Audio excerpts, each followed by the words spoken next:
In this class, we are going to learn about electric generator. Electric generator is a device which converts mechanical energy into electrical energy by moving or rotating in a magnetic field. Electric generator works on the principle of electromagnetic induction.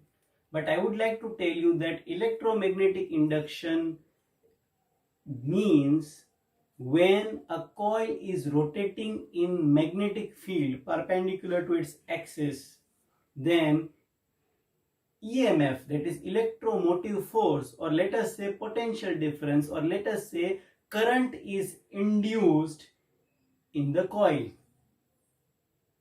So this device is known as an electric generator. Students, we are going to go through the construction of a generator. Here you can see magnets which are going to provide electric field, in which we are keeping one coil ABCD, rectangular coil ABCD. Now it is connected with this green color is representing rings. The two ends of this rectangular coils are connected with one rings. Clear? These rings are ultimately connected with brushes, and these brushes are connected with a galvanometer. So it is connected with galvanometer. Now what I am going to talk about is working of this device. Now you can see here a black rod type substance that is actually an axle. This is considered as an axle. It is being rotated by any external agent. Let us say if you are using a generator, then axle is connected to any turbine, and if turbine would rotate by the means of air or by the means of water. So if flowing water rotates the turbine, then this coil is going to move and it is going to cut the magnetic field lines. As a result of it, what will happen, that is I am going to explain here on the basis of Fleming's right hand rule. Friends, this is electromagnetic induction phenomena which is going to get used in electric generator. So when this coil, actually this coil is not connected with any source, this coil is going to generate electric current. Now how and by which rule? Let us say Fleming's right hand rule. This is my right hand. So what I am going to consider, my right hand's first finger is going to consider the direction of magnetic field. I am going to consider arm AB. Now I am going to move the loop in clockwise direction. So the force to be applied on arm AB is in upward direction, and force to be applied on CD is in downward direction, so as to rotate. Assume that this is a coil. Actually this is a plane, but assume that this is a coil and it is going to get rotated in clockwise direction. So while rotating this coil in clockwise direction, let us say through half rotation, it is cutting the magnetic field lines. Cutting the magnetic field lines mean changing the magnetic field lines. Changing the magnetic field.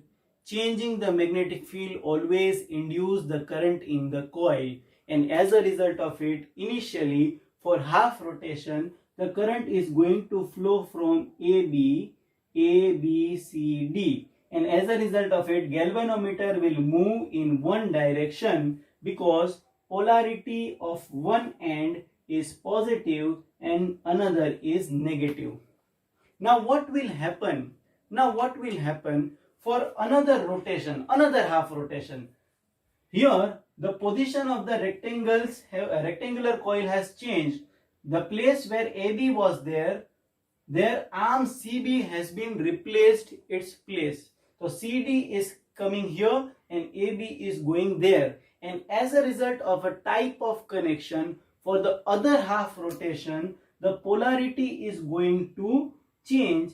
That means the current which was flowing in A, B, C, D direction for other half rotation, it is going to flow from D, C, B, A. That is in opposite direction. Clear? Actually for other half rotation, D, C, B, A will be the condition. That means if CD comes here for other half rotation, D, C, B, A. This is the direction of again current. That means the direction of current reverses after a particular interval of time. This represents that current is getting induced. So from this we can know that by rotating this coil, or let us say by rotating the coil with many number of turns, you can increase the strength of electric current which is induced. This induced electric current is also known as AC current. AC current is also known as alternating current.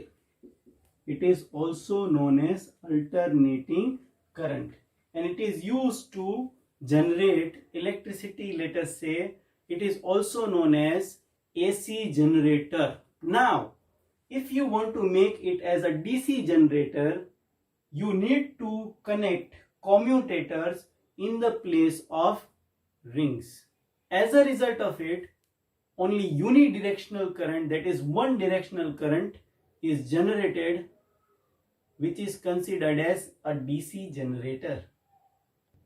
So students, this was the understanding regarding the electric generator or AC generator, or either if you want to convert it into DC, you can add split rings instead of this rings so that it will be converted to DC generator.